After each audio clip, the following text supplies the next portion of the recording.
opportunity to present at the People's Summit, Co-Building a New Eco-Social World. I will be talking about a Sustainable Development Goals student placement model that was run in partnership with RMIT University and the Australian Association of Social Workers in Australia. The focus is how we can achieve in co-building a new eco-social world through education, and in particular incorporating the Sustainable Development Goals as a part of social work education through field placements. Before I begin, I'd like to acknowledge the people of the Woiwurrung and Boonwurrung language groups of the Eastern Kulin Nation, on whose unceded lands we conduct the business of the university, and respectfully acknowledge ancestors, elders past and present. My name is Sebastian Cordoba and I'm a social worker. I'm also a lecturer and Deputy Program Manager at RMIT University in Melbourne, Australia. I'm also a Policy Advisor on Climate Action for the Australian Association of Social Workers, and coordinated and implemented and supported students through the Sustainable Development Goal placement as well. I'm also part of the International Federation of Social Workers as United Nations representative for the Asia Pacific region, engaging in policy and advocacy in relation to sustainable development, but also key dimensions of co-building a new eco-social world and the role that governments have in actioning policies that are inclusive and leave no one behind. So I'll be talking today about a Sustainable Development Goals or SDGs student placement model. I'll begin with a brief background on social work and the SDGs, and then I'll explain what the model was, especially focusing on the stages.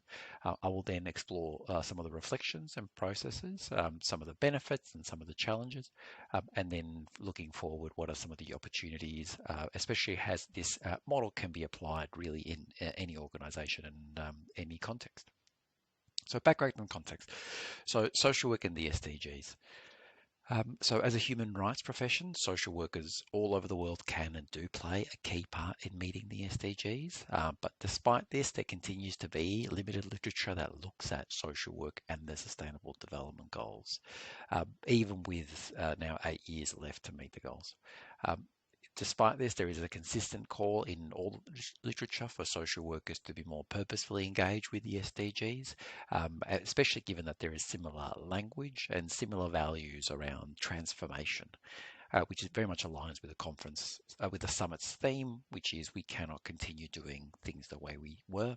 And when we talk about transformation, it is about a holistic view, which is very much aligned with social work profession's core values.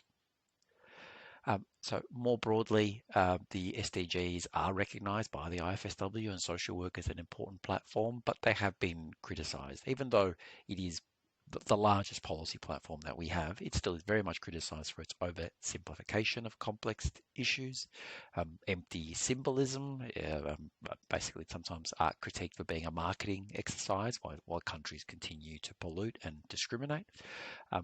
A lack of bottom-up approaches has been critiqued, especially as member states who are responsible for the implementation of the SDGs are also the main barriers for action.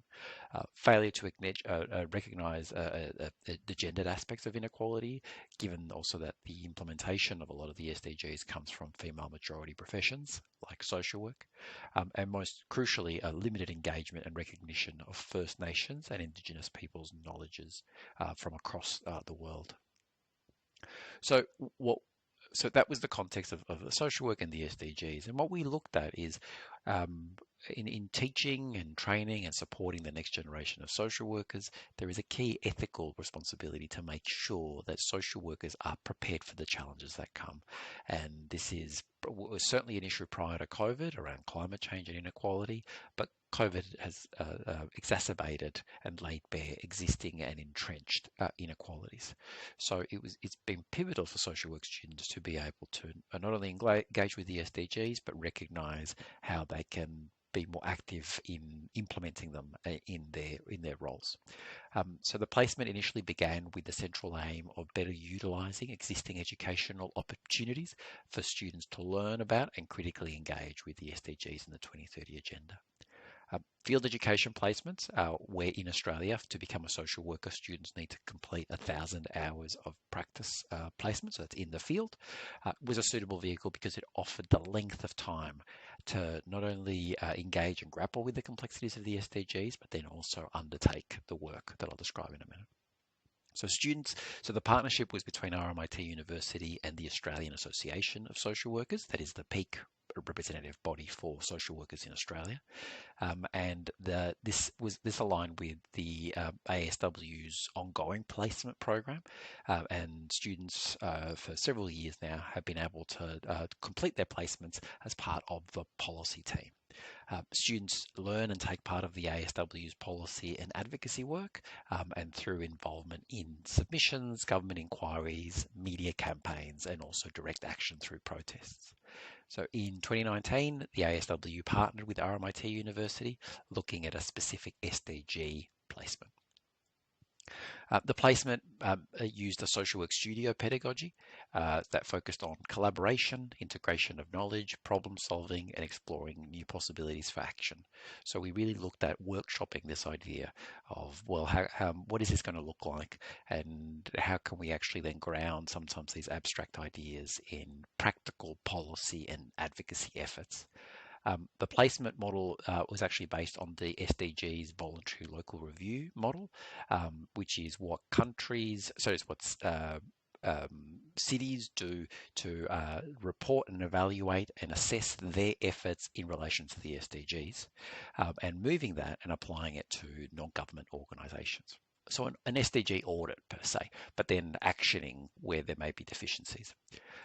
The concept of the voluntary local reviews is based on the voluntary national reviews, which is what member states engage in every few years and then present their findings and their progress or lack thereof at the United Nations High Level Political Forum every year. The placement itself was also meeting a goal in and of itself, so it wasn't just about auditing and evaluating how the AASW is achieving the SDGs and areas for improvement, but also target 4.7 that assures that learners and especially the future workers need to have the knowledge and skills to promote sustainable development. The placement had two phases. So initially, phase one is the SDG review. So this was over a 70-day period collectively, and the initial placement was in 2019, and it was a group of 3 students. So phase one, the students would learn more about the SDGs and then engage with the AASW's policy and advocacy efforts since 2015, so since the SDGs were developed, and looking at how the policy actions are contributing towards achieving the goals, and provide a report with recommendations for future action in key areas that weren't being addressed. And then phase two, taking those recommendations and applying them. Phase one was was a review process and culminated on the release of a report. So now we've done the SDG placements now for 3 years. So this was the initial one that was published in 2020, and it's available on the AASW website.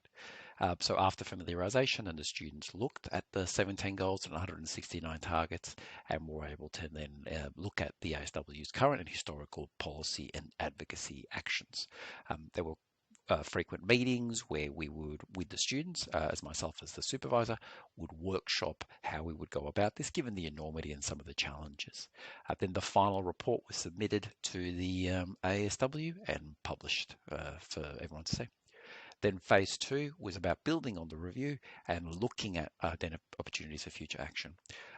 Once the students completed the review, they raised that while the AASW was advocating in key spaces, there were certain areas that the AASW could do greater work in, and presented opportunities and recommendations for future actions. So basically, the review was a very valuable opportunity both for students and for us as policy practitioners, and for the AASW to be able to reflect on what they were achieving, and greater articulation also of the role of social work and the SDGs. The review highlighted that there were great efforts and actions in relation to social security, inequality, family violence, and mental health, but greater focus was needed on several fronts, especially on climate change. One of the key recommendations was that students proposed the AASW take the lead, and in particular in relation to national conversations and advocacy around climate change, and build partnerships as well with peaks in the area, and really focus on the social justice dimension. And as I mentioned, the placement was carried out over 3 years. So the immediate actions, so once the student submitted the final report, they were partners in implementing these actions. This resulted in 2019, shortly after the IFSW, that the ASW declared a climate emergency. There was a greater increase in media advocacy work, and also through submissions and letters and advocacy directly to politicians. And there was also greater presence that year in relation to climate protests and actions, which was a significant increase from previous advocacy efforts. The placement overall, so reflections provided a worthwhile experience to better appreciate and articulate the role of social work. It really supported students in further developing policy analysis skills, and really to expand some of the core ideas that they develop around structural and systemic issues, to bring in notions of sustainability. But also, as the SDGs themselves were seen as an important framework for social work practice, to better appreciate and articulate all the dimensions when we talk about sustainability, and then when we talk about inequality, that health and well-being is completely related to climate action, and that poverty is related to life in water, and the interconnectedness, and also that none of this can be achieved by any one group, and that partnerships are key. Where to from here? Major learning is the organisational support is key. So if the organisation that is hosting students and is better supporting students and is open to this discussion, it certainly makes it very, very possible. The model can be applied to any non-government organisation that's willing and open to exploring their actions. And there are some early discussions also with other groups in Australia around expanding this model. It also can be applied to any student placement, not just social work. You just have to be conscious that it requires time, given you are asking students to grapple with not just the complexity of policy and advocacy for change at a governmental level, but also appreciating the complexity of sustainable development goals. When working with the issue, critical engagement with the idea of the SDGs is pivotal, and this is where sometimes that time is needed to balance the strengths and limitations. And also, sort of for continued work, there needs to be far greater work in translating the relevance of the SDGs to everyday social work practice, to make sure that social workers appreciate what they're doing, or areas that they can work with greater focus.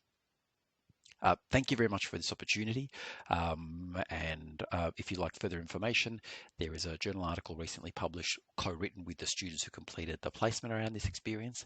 And also you can access the report on the AASW website. Thank you.